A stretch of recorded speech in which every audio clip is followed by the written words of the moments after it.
How Islam began in under 10 minutes. Not a problem. We've started. Okay, so travel back in time with me to a land far, far away and long, long ago. Mecca and Arabia, about the year 570. Mecca is important for 2 reasons. 1, the Kaaba is there, an ancient temple built to worship God. And 2, Muhammad, peace be upon him, was born in Mecca. Now, problem. I can't show you Muhammad because it wouldn't be right. I'll tell you why in a bit. But in the meantime, here's his name in Arabic. Nice. Back in the day, Mecca was a lawless place. The only way to be safe was to have backup. Lots of rich big brothers who'd beat up anyone who got in your way. So the place was ruled by the most powerful families who could do pretty much what they wanted. And religion didn't help. By this time, the Kaaba had been filled to overflowing with 360 idols that did nothing to help anyone. So it was a tough place to grow up if, like Muhammad, you were a poor orphan and believed in just one God you couldn't see, like the Jews and the Christians. He called him Allah, the God, in Arabic there. Muhammad's dad died before he was even born, and his mum died when he was just 6.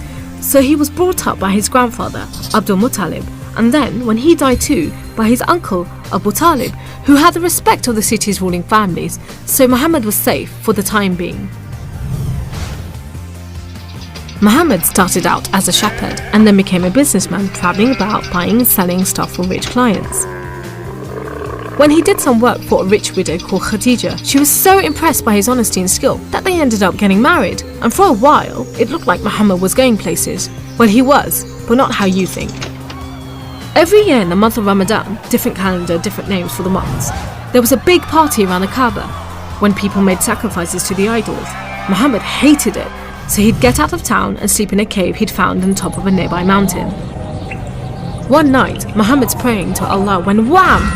There's the angel Jibreel, you might say Gabriel, standing right in front of him. Read, says the angel, but Muhammad couldn't read. No schools, you see. Jibreel keeps on at him. 3 times he says, read. Then he grabs hold of Muhammad and wham! Again, it's like Muhammad's learnt the words off by heart. So he recites the message out loud. Read in the name of your Lord, who created man from a drop of blood. Read, for your Lord is most generous.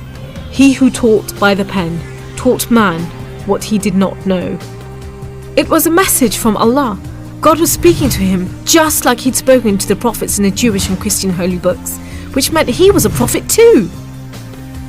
The messages continued for the rest of Muhammad's life. Allah gave him the words to say and the prophet recited them. The words were written down by his friends, and years later they were collected together and became the Muslim holy book, the Quran, which means recitation, because Muhammad recited it, you see? Anyway, that was much later, so back to the night of power.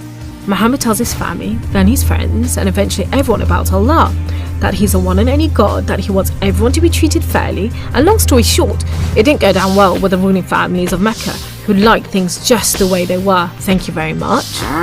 You see, Islam means obedience to Allah, and Muslim means someone who obeys Allah, and the ruling families didn't want anyone obeying anyone else but them. So the people who believed in Muhammad's message, the Muslims, were given a hard time. Some were even tortured and killed.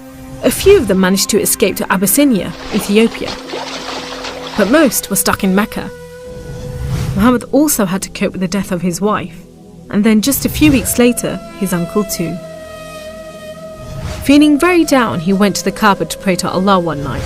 Then, the weirdest thing happened. Jibreel turns up, sits him on a winged horse called Al-Buraq and flies him all the way from Mecca to Jerusalem. He prays with all the prophets who have ever lived. Then, he's taken up to the heavens to chat with some of the prophets, and then into paradise itself, where Allah tells Muhammad to pray 5 times a day and to stay strong. He's returned to Jerusalem and then flies back to the Kaaba in Mecca. We call it the night journey, and Muslims still argue whether it was a real experience or a vision, but whatever, it gave Muhammad a much needed boost, and just as well, because there were more tough times ahead. So, there was this other city called Yathrib. The people there heard about Muhammad and his message and invited him and his followers to join them. A few at a time, the Muslims left Mecca and made a dangerous journey across the desert to Yathrib. It's known as a hijra, which means migration, you know, like birds do. Muhammad and a few of his friends stayed in Mecca until everyone had got away and then made plans for their own escape. But the ruling families wanted to kill Muhammad while they still could, so 7 sons, one from each family, were sent in the middle of the night to stab the Prophet while he slept. But he was way ahead of them, and when they burst into the house, Muhammad was gone. Trackers were sent out to hunt him down. Muhammad and his best friend Abu Bakr took a roundabout route to try and shake off the pursuit, but the trackers were too good and slowly gained on them. So Muhammad and Abu Bakr hid in a cave and prayed that no one found them. The trackers found the cave alright, but they didn't bother going in to search. There was no way Muhammad could be inside, they thought. There was a spider's web over the mouth of the cave and a nesting bird at the entrance. He must have given them the slip. So off they went, leaving Muhammad and Abu Bakr protected by a spider and a bird. Muhammad made it safely to Yathrib, which was renamed Medina al-Nabi, the city of the Prophet, but most people just call it Medina. But Muhammad's worries weren't over yet. There were 3 big battles between the Muslims and the Meccans. First, the Battle of Badr, when Muhammad and just 313 men faced 1,000 Meccan soldiers. Miraculously, the Muslims won. Then there was the Battle of Uhud, which didn't go so well. Some of Muhammad's men disobeyed his orders and ran off during the battle to raid the Meccans' camp, and so the Muslims were outmaneuvered. Then there was the Battle of the Trench. Medina was protected on 3 sides by mountains, so when the Meccan forces advanced in the city, the Muslims just dug a deep trench. The Meccans made camp, but the weather was terrible. Pouring rain put out their fires and howling winds blew down their tents. Eventually they gave up and went back to Mecca. It was all a bit embarrassing.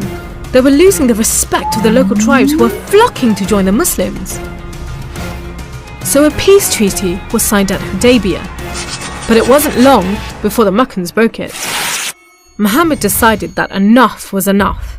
By now he had over 10,000 men, so he led them across the desert to Mecca. The ruling families realized they'd made a huge mistake, but it was too late. All they could do was surrender and hope that the Muslim army killed them quickly.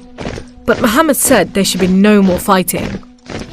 He rode into Mecca and went straight to the Kaaba. He circled it 7 times anti-clockwise and smashed all the idols, rededicating the Kaaba to Allah. And that's why I'm not going to show you Muhammad. The Muslims wanted to make it totally clear that they only worship the one unseen God. So they didn't have any pictures of Muhammad in case anyone thought he was an idol, and they didn't have any pictures of Allah because he's like nothing on earth, so it would be impossible to draw him anyway. So there you go, how Islam began in under 10 minutes. How did I do?